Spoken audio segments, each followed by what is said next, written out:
You got we're happy and tropical. And of course, in the studio with us, our producer, Kathy McGuire. Hello. Get that thing straightened out, will you?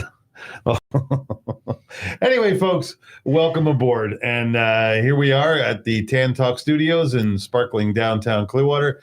The show is broadcast out of the Clearwater, West Central Florida area. And finally, we're starting to get some sane evenings. It's still warm, but it's nice and breezy. The humidity's down a little bit. Pretty nice way to hang. It's October in Florida. It's good. Yeah. And this is the show on October 2nd, 2019. We've been clicking along on the air here for well over a year now, and lots and lots of shows. The shows are heard every week on 1340.com, 1400. 1340 AM, 1400 AM, and 106.1. And 106.1 FM and 104.3 FM. There they are. There you are, right there. Yeah, I know. It's you'd think I'd know them by heart after now on 106.1 this many years. Jeez. And okay. And also, folks, tonight's topic of the show is we're going to be talking about psychologist Carl Jung, and who many of you, if you've studied his work, know that he has a tie and a link to extraterrestrial life, and he was a believer in intelligences other than here, and Michael's been studying him in depthly for a long time, and he's got some wonderful information to share with you, and we're also just gonna, there's some stuff going on in the world. These odd streams of newscasting that I'm seeing, it almost seems like they're out of material. You know what I mean? You ever seen a comic really floundering at the end of his set where he doesn't have anything left? He's just, so what's going on in the news? So it's like all this, and the fact that they're going after Trump again, is just more and more of a, it's the Statue of Liberty grandstand play. I don't know. And just a couple of months ago, Pelosi said, we don't have enough to start impeachment hearings, but then now we have this new thing. And it's all just this crazy ass dog and pony show. Yeah. The merry-go-round has broken down. It certainly has. And there's also a little something too. And for those of you that know me and have been listening to the show for a while, hey, thanks. There's a whole bunch of you today. Mm-hmm. Beautiful. And, we're a little bit, we're conspiracy analysts. We researched things that are presented as conspiracy theory, and some of them hold water and some of them are smoke and mirrors. So it's not a big deal. We're not diehard, bang the drum, this is how it is. I mean, it's possible. And that's the other thing too. You have no idea how right you are. You can be completely right, partially right, somewhat right, or not right at all.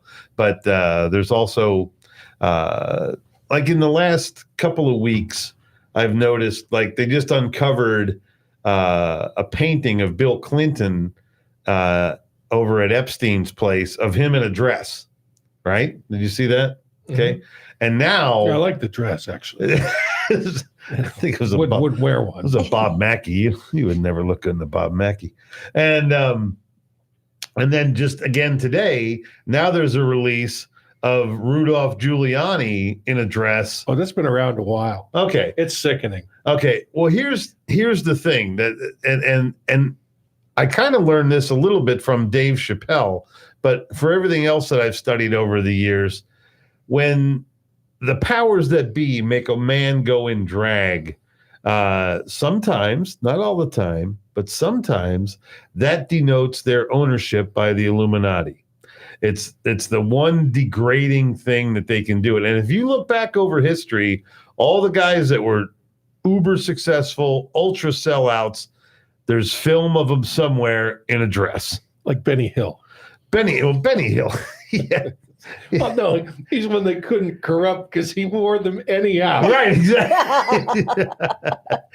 He had more dresses than Betty White. But anyway, so, and that's, everybody's, oh, what's with the dress? What's with the dress? But that is one of the things that denotes your Illuminati ownership, is the fact that you go in drag and on demand or whatever, just to emasculate you just a little bit more, just to remind you of how controlled you are. And it's a dark, dirty secret that a lot of people want to talk about. But just of all the studying and stuff that I've done over the years, I do notice that consistency. I could be completely wrong, because after all, this is just in my humble opinion. Well, ladies and gentlemen, we're going to leave the phone lines open tonight, because we'll be covering some information that you may have some questions about. Locally, the number here is 727-441-3000. That's 727-441-3000. And if you're the kind of guy that still likes to use a toll-free number for whatever particular reason, 866-826-1340. That's 866-826-1340. And of course, the show is on Facebook Live. It's on YouTube Live. And you can see the YouTube feed, which is always pretty dependable, over there on tantalk1340.com. That's tantalk1340.com. Like I said, the call-in number one more time, 727-441-3000. Kathy, it looks like the board's lighting up. We got a lot of people watching in the show and listening, tuning in. Thank you all so much for viewing. It's why we do it. We like to share good news and good information. So, Michael, why don't you let's get started on this. Carl Jung, famous psychologist of the 20th century. Yes. Carl Jung, I won't go into much history here, but he developed the psychology of the unconscious. Mm-hmm. And he has a 20-volume set of his collected works that's out by Princeton University Press. He was a psychiatrist. He was a student of Freud's, and he developed his own school of, and I don't mean just bricks and mortar, but his own school of psychology, which uses terms like archetypes and the collective unconscious. He wrote a number of books. I read a whole bunch of these. My sister was is a practicing psychiatrist, and she's at the teacher at the university level, or had been before she retired. University of what? University of Washington. But Washington. While she was doing her residency at Yale, I had access to all of Jung's work, and as a student of religion at Princeton for my first 2 years, a lot of the what I read, not only Joseph Campbell and Iliad, and the other writers, but Carl Jung, who had a massive influence. And never once did I know until recent time that he'd written a book on flying saucers. It was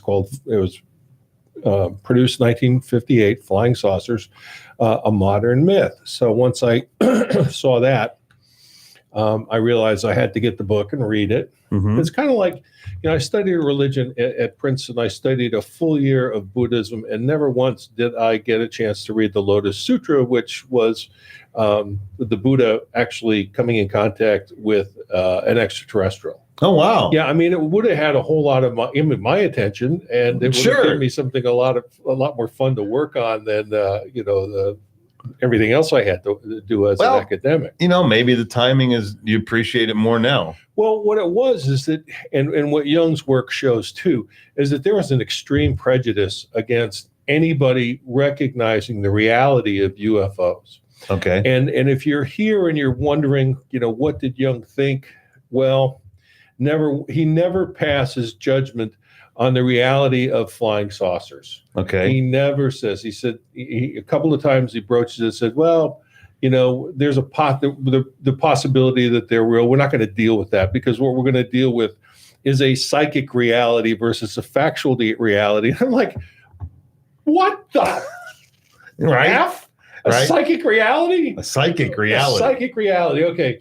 and then it essentially said psychic reality, factual reality. When it comes to UFOs, it really doesn't matter. But he never buys into the factual reality of UFO. As a matter of fact, he had written some comments on an article and in a German magazine in 1953. And all of a sudden they hopped on and said, Carl Jung, the most brilliant psychiatrist in the world, has accepted UFO as reality.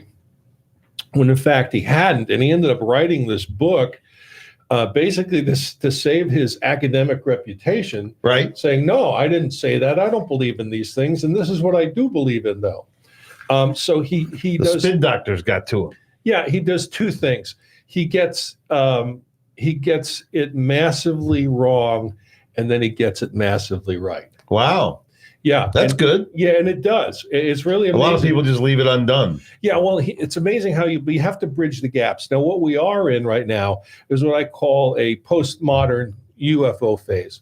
Postmodern UFO phase. UFO phase. Okay. Yeah, and this is kind of coming out with what people are writing about. And as a matter of fact, one of the, I was in contact with Ray Hernandez a couple of weeks ago, and I said, look, Ray, I'm not going to make the deadline. He asked me to write an article for a new publication coming out. And I said, look, I'm just too busy. I don't have the deadline. He goes, well, that's okay. You have until November 1st to get the article. And he goes, by the way, I really got sidetracked by just reading everything I could on Jung. And he goes, well, write it up and we'll take a look at that. We might want to publish that too. That's pretty interesting stuff because nobody deals with it. Even Jordan Peterson goes, when you deal with Carl Jung, you blow your own mind.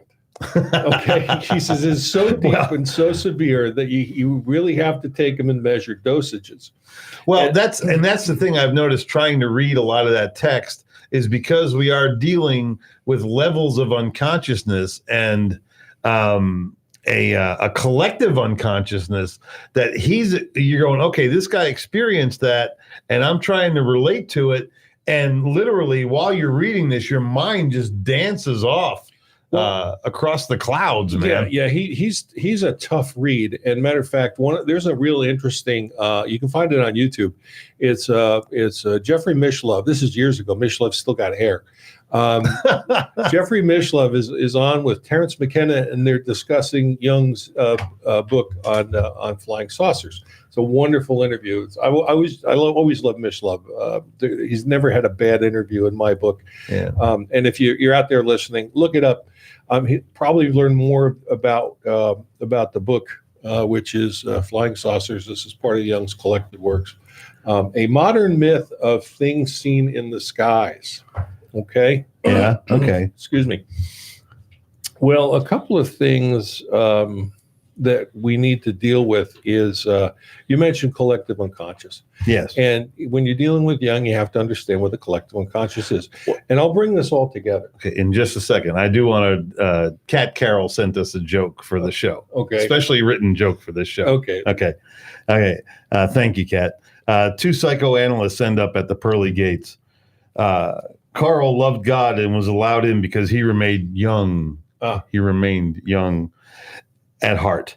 But Sigmund was skeptic and turned away for being a Freud. Oh, that's horrible. That's absolutely horrible. It's very funny, though. So the limbo bar is pretty high around here. Well, you take Freud. Thank you, Kat. Freud. If you take a Freudian approach to UFOs, it's basically cigar-shaped UFOs are seen by people that wish they had larger penises, and circular orb-shaped UFOs are seen by women or men who have a desire to be women. They see women in the orb. Wow. Or else they see a vagina. Sure. And that would be a Freudian interpretation of it. And happily, Jung brought us out of that. Yes. and into something more meaningful. And in the article that I'm writing, is that even though he gets it wrong at saying that these the UFOs, these manifestations are psychic archetypes, he does get it right in the very end, because he goes into the necessary process of individuation and taking the male and the female and taking these different animus and balancing it as an individual and balancing it as a society. And that's exactly where we're going with the socio-political movement that incorporates CE5 and human-initiated contact. And it also is going in the same evolutionary direction as individual human beings as well. Yes.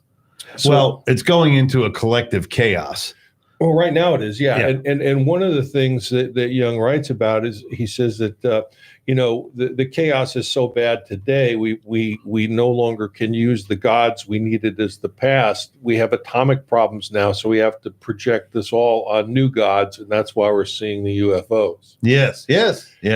And that could be an explanation. That's good for psychics. But once again, I see a light there. Well, yeah, but when you exclude the reality of UFO, right? Okay, you really are missing the 3,000-pound, reptilian in the middle of the room. So he is. Well, that and consequently, see, it's. I guess my mindset is so bent for over so many years for being a believer, and obviously an experiencer too. That there's a difference. You no longer have to believe, because after you're an experiencer, you know truth. Yeah. But I'm sorry. Go on. Okay, no problem. I'll take both of those Cub Scout badges. Yeah. But I have always believed that we are visited by our friends. We are part of a star family. There are other societies outside of this earth that care and know about us. And so for me, when I hear these ideas that would be the cohesive thing that would join everything together, it snaps right into place for me. Right. Because I don't have to be convinced. It's and I could be wrong, because this is just in my humble opinion. But as I seek my humble opinion, I try to throw out all the BS and the garbage and the sizzle. Well, what my thesis is that the psychic reality of UFOs as psychic archetypes no longer applies to contactees and experiencers, and because that we have experienced the universal brotherhood and beneficence and hegemony with an organized intelligence that's civilized. It civilizes us, and it's there, in my opinion, my humble opinion, to bring us into galactic citizenship. And I'm paraphrasing Terence McKenna in that regard. How he says it is far more brilliantly than I can. But what Jung gets wrong is the factual reality of ET and HIB. Even the language he uses, flying saucers, that's like so 50s. But what he gets right is that the UFO, NHIB, UAP is not a psychic phenomenon or a factual phenomenon. It's actually both.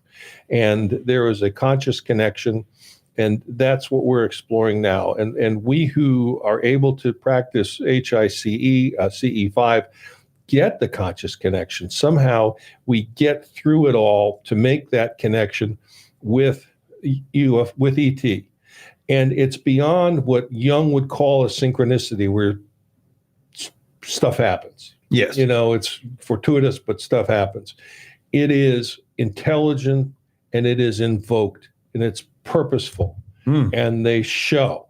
So stick that in your pipe, Carl, and smoke it. Exactly. Well, also, at the time he would have been writing this was 1958. Okay. Yeah. You got to remember the mindset of the UFO community, and every, the newspapers have been owned for decades and decades. So the collective consciousness that is understanding this, because there are people that go, they start to hear about what it is we're talking about. They're hearing about CE5. They're hearing about, HICE, human initiated contact experiences, and they start to immediately identify with it because it hits something in their spirit that proves to be maybe not completely true, but comfortable enough for them to learn about. And that's where the collective unconscious actually does come in. And based on Jung's work, the collective unconsciousness is an inherited structure of the brain. And they are structures of the unconscious mind, which are shared among beings of the same species. Nice. It is a genetic inheritance, not shaped by our personal experience. Beautiful. So if we're tapping into that, that means these ETs, UFOs are the same species as we are. Yes. In one way, shape, or form, or the other. So that's one of the spots that Jung gets it right. Yes. Okay. He's wrong in the approach, but he gets it right in the conclusion. Exactly. And I mean, and the real basic thing for people to understand, we are terrestrials, they are extraterrestrials. It's just one little, prefix. Yeah. Well, once again, we share that collective unconsciousness, whatever it is. Now, also, Jung talks a lot to understand Jungian psychology or psychiatry, you have to understand archetypes. And archetypes are universal patterns and images that derive from the collective unconscious and are the psychic counterpart of instinct. Okay. So, once again, when we do our CE5, meditations, we are falling back onto an what do we see up there? There really aren't archetypes. These are realities. So we are transcending space-time, whatever we're doing. And we don't even know what that is yet, but we are making contact, and they're showing up, now in industrial numbers throughout the world. Yes. So this is important stuff. It certainly is. And I'll tell you, folks, if you've been listening, if you're listening every week, man, I love you and thank you so much, because it's the reason. Michael and I do this show, and Kathy, we do this show out of the love of spreading this knowledge and really trying to just reach out to our friends and people we don't even know, but we, like we just said, someone that would identify as our friend right off the bat, because there's a huge amount of confusion going on in the world right now. People don't know what to believe. The news stories are all twisted. They're all from all these odd sources. And that's what I was saying about Jung writing that book in 58. In 58, they did not want to start a panic with UFO acknowledgement, of course, and they've been tamping that down for decades and decades. So anything that the newspapers were presenting was definitely negative. That's where we got swamp gas. That's where we got all these other lights. Well, the paradigm has now changed with with U.S. government. Last December saying, "Hey, we had this is UFO, and here's the footage. They're real." Yeah. Okay, so that is a changed paradigm. We're now in a new paradigm. Call it a post-disclosure paradigm. Call it whatever you want. And this is why I want to give some credit to people like Dr. Joe Birx, Ray Hernandez, Rudy Schild, the guys who are with the Free Foundation for Research and Extraterrestrial Encounters. I mean, the academic community is so against read Jung's book on flying saucers, and you realize that how ashamed he is to be counted among those who actually believe the reality of unidentified aerial phenomena. And you can't get out of that. It's still in the university setting, and the guys at the foundation, you really stuck their necks out, but places like Harvard and MIT to say, look, this is real, and this is the research we have, and these are the results, and we don't care what you think because we're being courageous, and this is true, and we're going to search for truth, and this is the direction we're going. And they did groundbreaking work in the last couple of years. So, well. And I'm really proud of those Crusader rabbits that are willing to be true journalists. Did you see where they're closing down the National Museum of Journalism? It's out of money. Yeah, it's called the Ministry of Propaganda now. Yeah. The Ministry of Silly Walks. And so, yeah, that's just a side note. But what we're trying to surmise here is, for those of you that identify with this, it's completely natural. You're not weird. Okay, you're not weird. To me, the person that's weird is the person that believes all this other media presented to you is over and over again. You can research this. This isn't some crazy thing we came up with in a smoke-filled room. This is real life. You have about 5 to 7 major owners of every piece of news that you listen to. They control every station, and it's just over and over and over again, and it's just slightly twisted for the listening audience. And but when you hear stuff like this, when you go, oh, I think maybe I would have experienced, I believe there are extraterrestrials. I believe there's life somewhere else. And you're curious about that.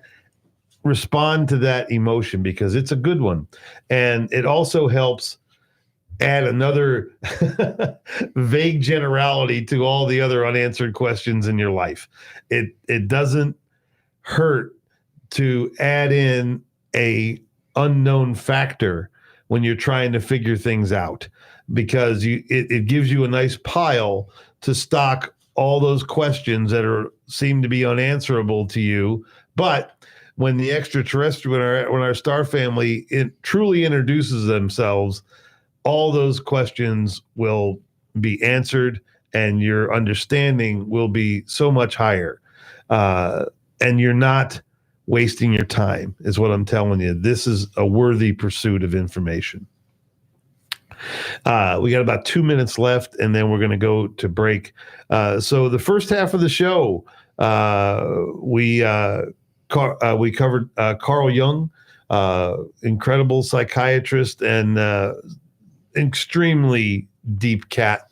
And like intelligence that equaled Einstein's. Just wow, just off the chart. And but the other thing you got to remember too is as he's studying the collective unconsciousness, his words have gone out and they have swayed and moved people in good and bad directions. He was also a wonderful painter too, and you and I before the show were talking about the red book. There's another more recent one that came out, and despite, and I have to do a little bit more research on the light in the tree. There's I forget the name of the painting, but it is definitely an orb. It is appearing in an orchard, and within the tree of life, and you see through his art. Everything that we do with CE5 and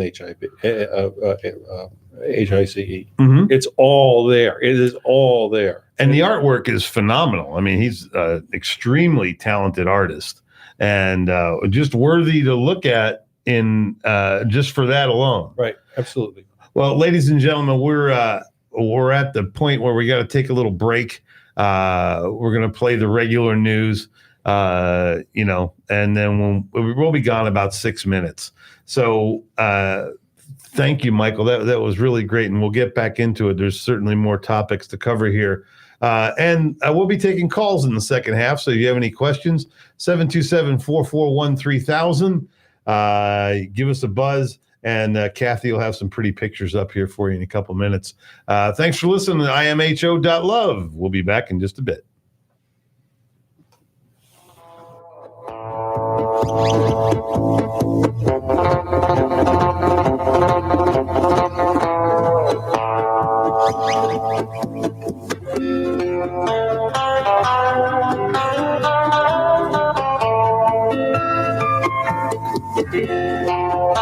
WTAN Clearwater, FM 106.1, WDCF Dade City, FM 102.3, WZHR Zephyr Hills, FM 104.3. Listen. Inquiry unsettling. I'm Barbara Cusack.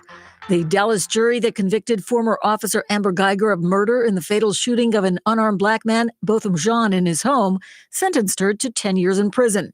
Correspondent Clayton Neville reports what happened after sentencing was unexpected. Jean's little brother took the stand after the sentencing and requested to embrace Geiger. I don't know if this is possible, but can I give her a hug, please? The judge allowed it, and the two hugged. Dallas County District Attorney John Crusoe asked those upset with the verdict to be inspired by the 18-year-old. I would hope that the greater community could gain a message from that. Rallies are planned by activist groups who called for a steeper sentence. Clayton Neville, Dallas. Democratic leaders defended their impeachment inquiry into President Trump. They suggested attempts to stonewall the investigation will be considered obstruction of justice. House Speaker Nancy Pelosi said Trump knows the argument that can be made against him and finds it unsettling. He's scared, and so he's trying to divert attention from that to where it's standing in the way of legislation. North Korea says it has successfully test-fired a submarine-launched rocket. Correspondent Brian Todd reports Pyongyang says it's aimed at containing external threats and bolstering its self-defense. The North Koreans did confirm with new pictures that they launched a newly designed ballistic missile, which Kim's regime says further bolsters its military muscle. The test comes ahead of resumption of nuclear talks with the United States this weekend. Presidential candidate Bernie Sanders is set to be resting comfortably after receiving 2 stents to open a heart artery blockage. The 78-year-old is in a Las Vegas hospital where he was taken last night after reporting chest pains. Stocks took a tumble with the Dow dropping 494 points, the S&P down by 53, and the Nasdaq dipped 123 points. I'm Barbara Cusack. Hi, it's Jamie, Progressive's #1, #2 employee. Leave a message at the... Hey, Jamie, it's me, Jamie. This is your daily pep talk. I know it's been rough going ever since people found out about your a cappella group, Mad Harmony, but you will bounce back. I mean, you're the guy always helping people find coverage options with the Name Your Price tool. It should be you giving me the pep talk. Now get out there, hit that high note, and take Mad Harmony all the way to nationals this year. Sorry, it's pitchy. Progressive Casualty Insurance Company and affiliates. Price and coverage match limited by state law. Tired of opening your closet and never finding what you want to wear? We can help. Stitch Fix is a personal styling service that matches you with your own stylist. Someone who listens to what you love and delivers the best clothes for you right to your door. With Stitch Fix, you'll get to discover new styles, new brands, and new looks to fit your unique shape and your budget. Discover the stylists and styles that work for you at StitchFix.com. Personal styling for women, men, and kids. StitchFix.com. Personal styling for everybody. U.S. Reloading Supply salutes our American heritage and the heroes who, through their own personal sacrifice, make this country what it is today. From the veterans of foreign wars to heroes on the home front, from servicemen and women abroad to the police and fire departments and all of our American heroes, we salute you and God bless. That message was courtesy of your good friends at U.S. Reloading Supply at 2383 Tamiami Trail, South in Venice. They are always working to keep our community moving in a positive direction.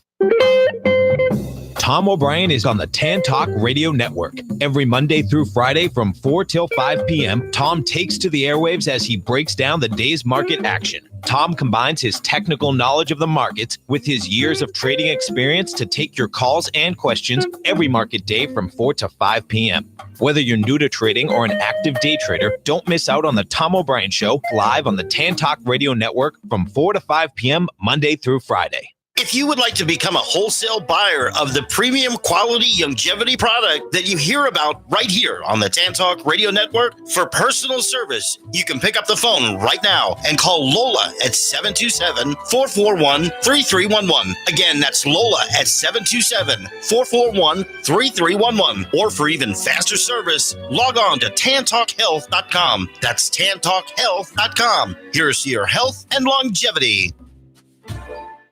Hi there, I'm Dr. John. And I'm Dr. Lisa. Do you have medical questions you never get to ask? Now you can ask us. After many years of caring for children and families, we've learned that the best informed families are also the healthiest. Are you saying knowledge is power, Dr. John? I am, Dr. Lisa, and since you're the smart one, I hope you'll share some knowledge with me and our listeners.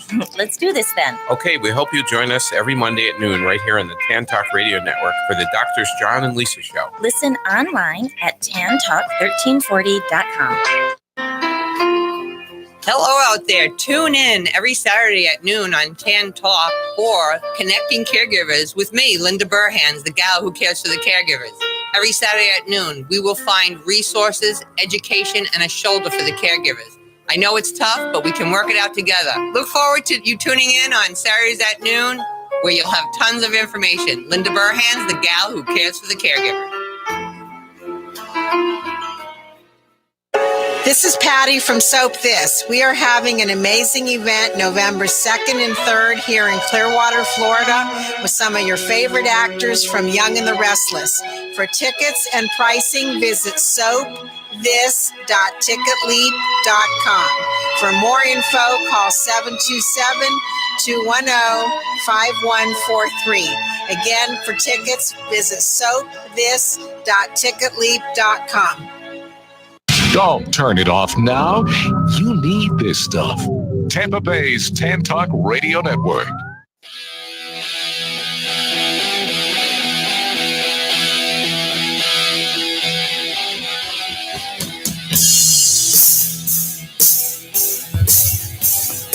All right, ladies and gentlemen, welcome back. Part 2, imho.love. Lou Angelwolf, Michael Murburg, Kathy McGuire here at the Tan Talk Studios in sparkling downtown Clearwater.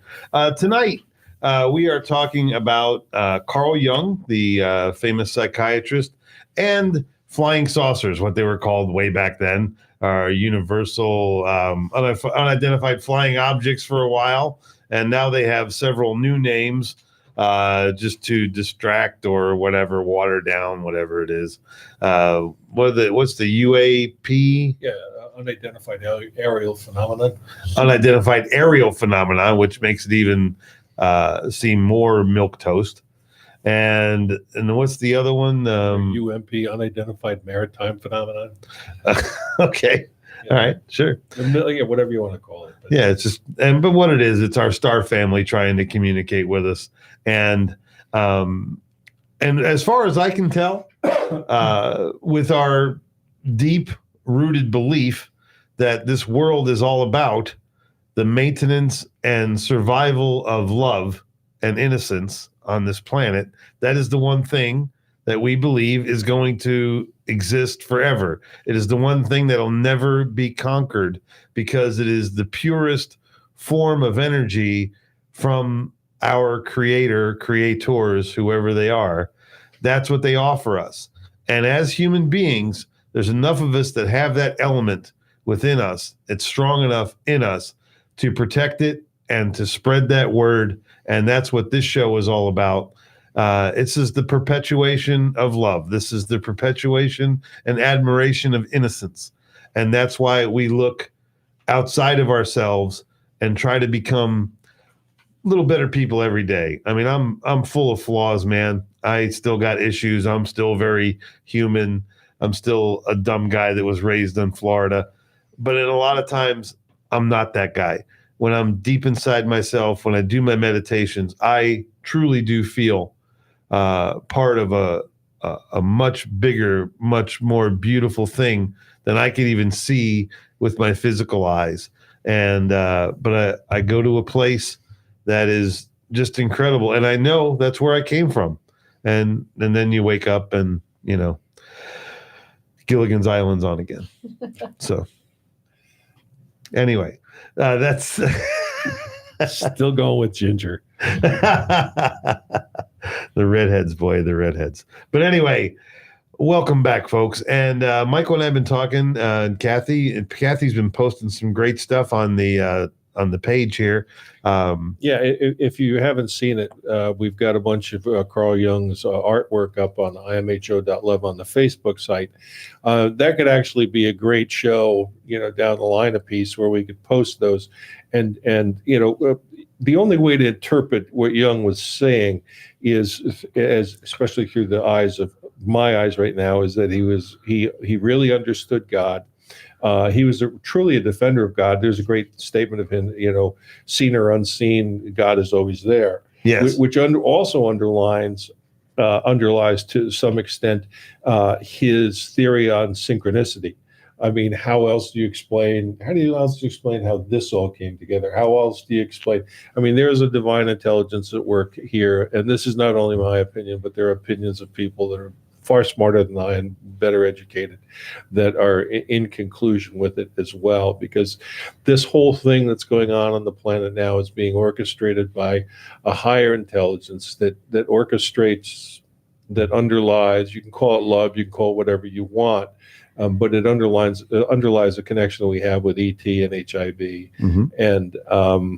And it's what's putting this all together, because if there is meaning in life at all, it is love, and it is bringing it all together so that unnecessary suffering is eliminated. So, that being said, I came up with a Jungian syllogism on UFOs. Wait a minute, a Jungian syllogism? Yeah, Jungian syllogism.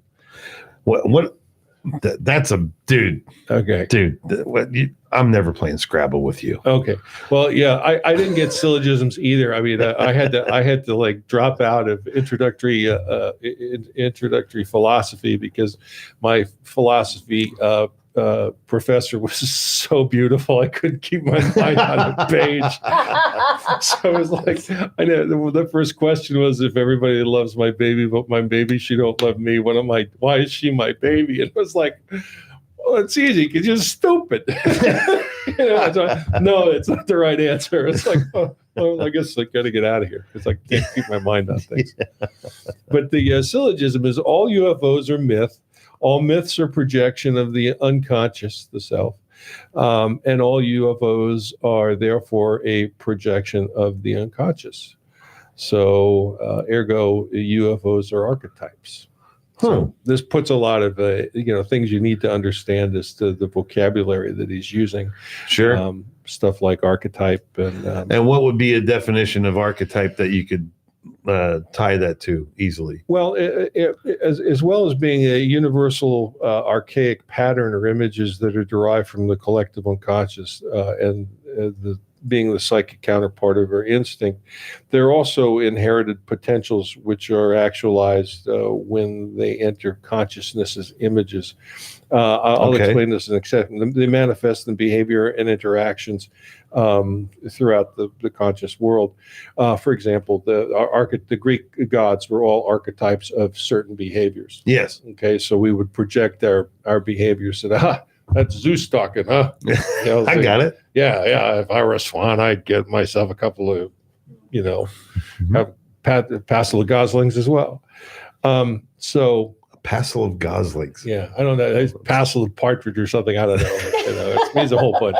Passel is good. Passel. But yeah, that's the collective unconscious. That's also, he uses the term anima, which is, once again, the best way to picture anima is yin and yang. Okay. There's a male and a female, and the unconscious masculine side of the woman and the unconscious feminine side of a man are both examples of anima. Okay. Yeah. So I got it. Okay. Yeah. It's interesting.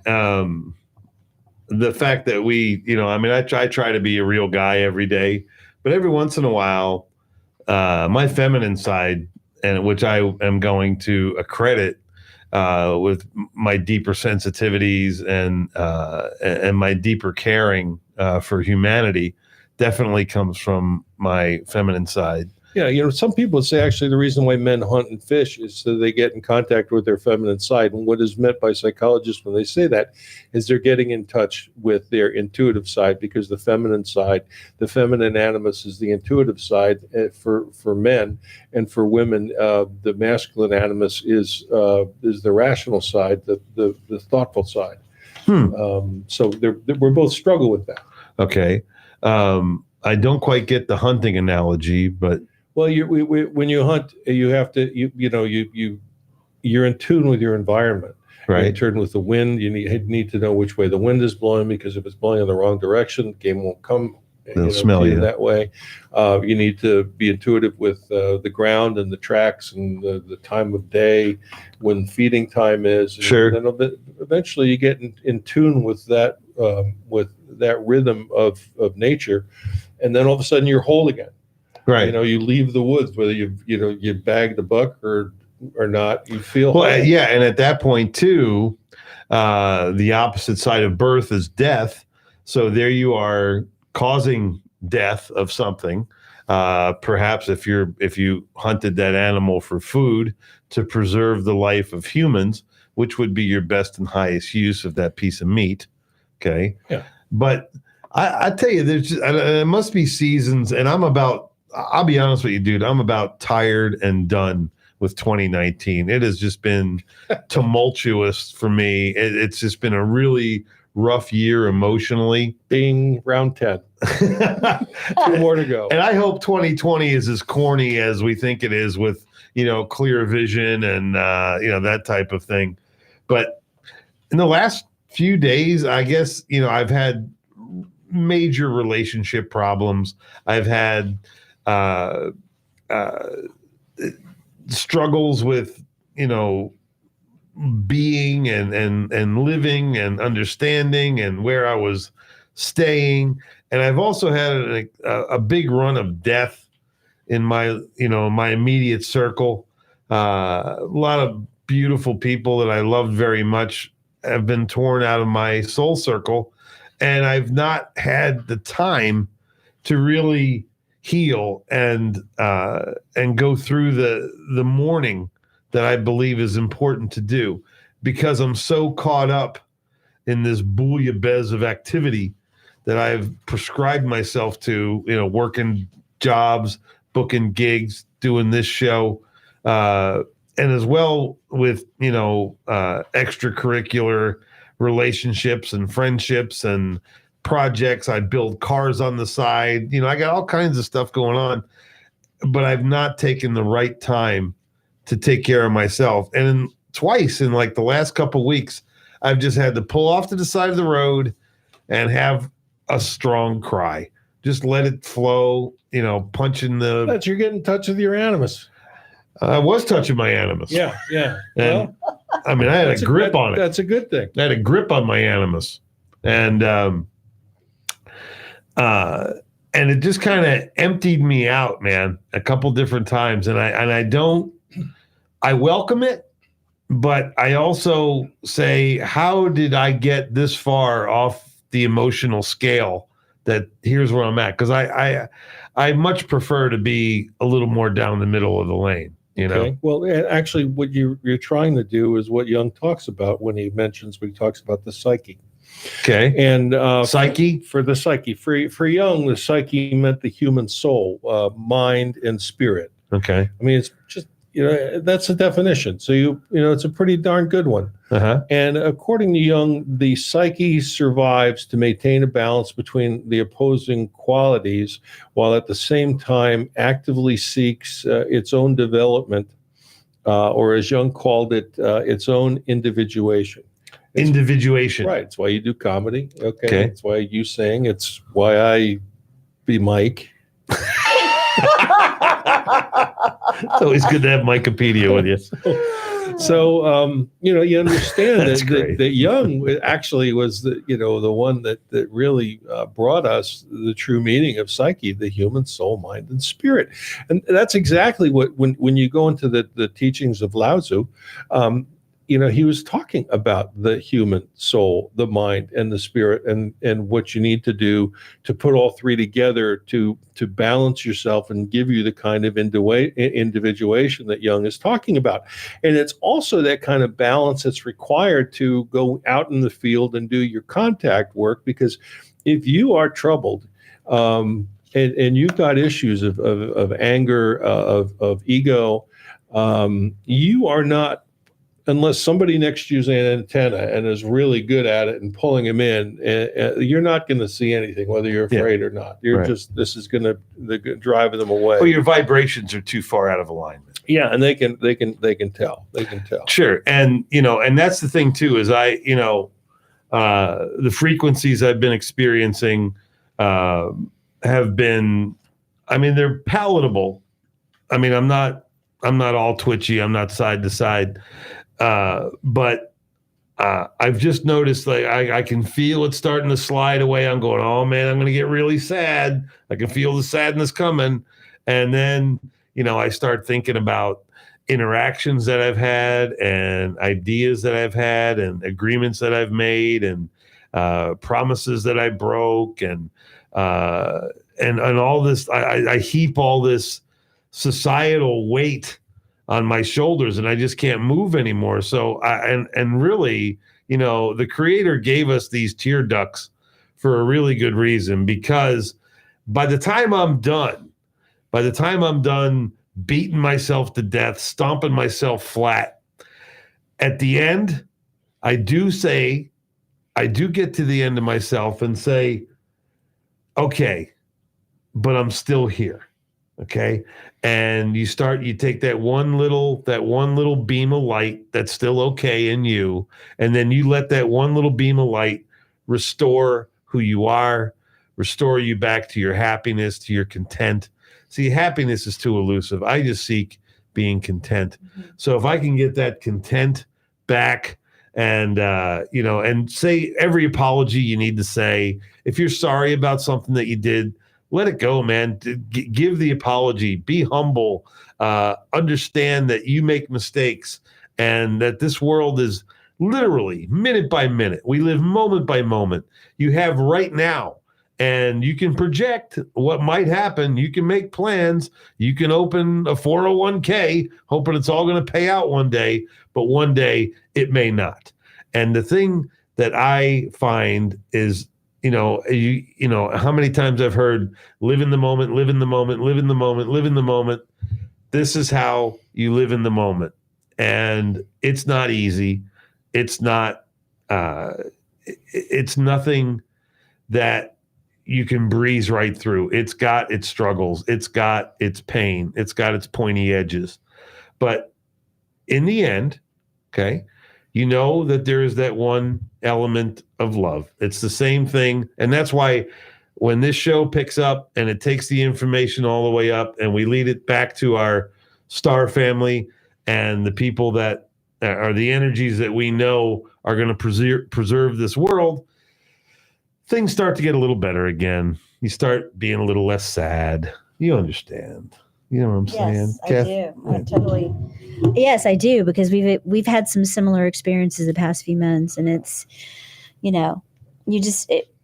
I think for me, the best way for me to focus is just to be grateful. Yes, of course. I think it's that grateful. I keep returning to gratefulness, and as human beings, we can kind of, we're experts at whining and bitching and complaining. Yes. Yeah. And the one thing I've tried to surround myself with more and more people who are imperfect just like me, but are positive about trying to be better and do more and impact the world around them. And that's what I love about being part of what you guys do, this small part that I play. Oh, we love having you. Because you guys are trying to reach people with love. Yes. And amen. Like the man today, when I met with him, I had a business meeting, and I was telling the guys how it turned into this discussion about oneness and we're all human beings and blah, blah, blah. And all this, it was so fantastic. And he said, all I want to do is make people smile every day, bring a smile to their face in everything I do. And I thought, what a great mission that is. That is a great mission. It's a great mission. A little vague, but yeah. Well, no, it's a little vague, but He's going to tickle people? No. But through his products and services, he wants to bring people happiness where they are in that moment. Oh, so he's selling something. Yeah. Good. In that to moment. make people smile. In that moment. That's beautiful. I love that. That's good. Well, we were talking earlier. What I tend to realize is that holding on to something is egocentric. It involves ego, and letting go is spirit. So if you're holding on to stuff, it's all egocentric. And in Jung's definition of psyche, it's the human soul, mind, and spirit. There is nothing in there about ego. Okay. So the ego is deleterious, and Kathy, with gratitude, the gratitude meditation is doing wonders in the VA with people who suffer from PTSD, and it's often been said that gratitude is the price we pay for abundance. So, if your gratitude to this provider, this universal intelligence that's making things work here, then you're doing the right thing. People ask, well, how can you follow the Great Way? How can you follow the Tao when you have things like war and violence? And that's the thing is that those who are involved with war and violence are egocentric, and they're actually pulling and screwing it up for everybody else, because that is not the path of Tao.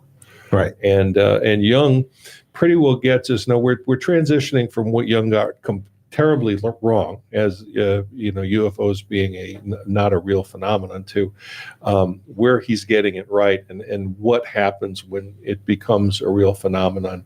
And hopefully next week we can finish this off with something known as a psychologum. But before we leave, psychologum, yeah, man, you got some fantastic words. Yeah, he's got some great words. It's like Shakespeare. You make up the word to fit the emotional prose. So, but Jung also talks. Norman Crosby used to do that too. Yeah, he was funny. yeah, Mr. Malprop. So,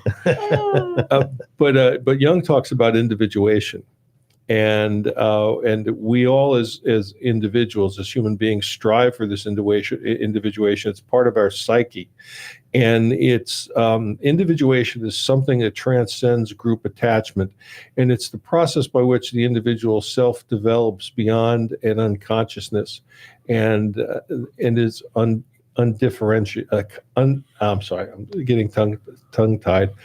Part of this was I had to actually write down the definition, so I don't give you Murburg's definition of what it is. So, so I'm trying to read scribbly handwriting that I went down, but it's an individual who develops themselves beyond an unconsciousness that's undifferentiated. It's a search for individual wholeness, and then the integration of experience over time into a well-functioning whole, transcendent of narcissistic self-absorption.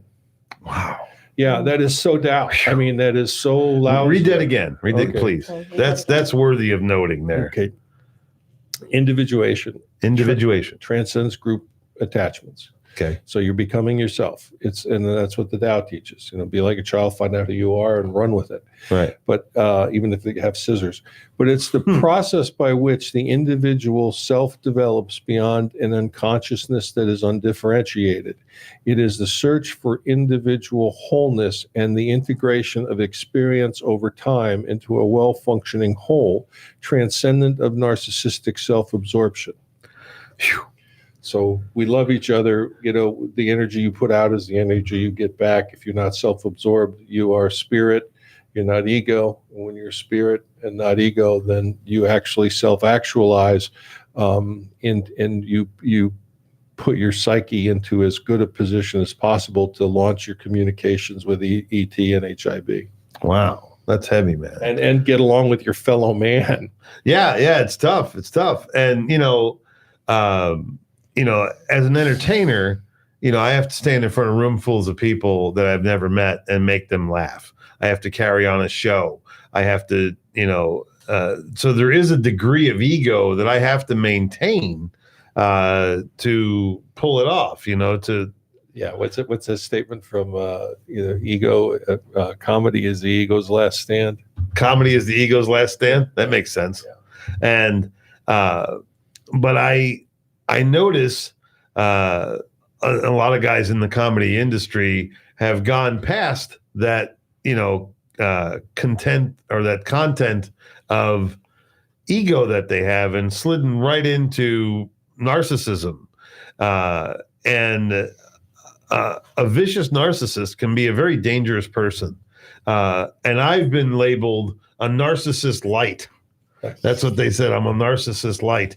And I mean no harm, and I don't hate anyone. See, a real narcissist actually hates the people he's torturing and hates himself. See, I don't have any of those qualities. No. That kind of disqualifies me as a true narcissist. Maybe more of an egotist. Well, you're not a narcissist. I think your mother's UFO experience when you were in utero kind of made that impossible. That quote was from Steve Martin, by the way, who I hear he's a pretty funny guy.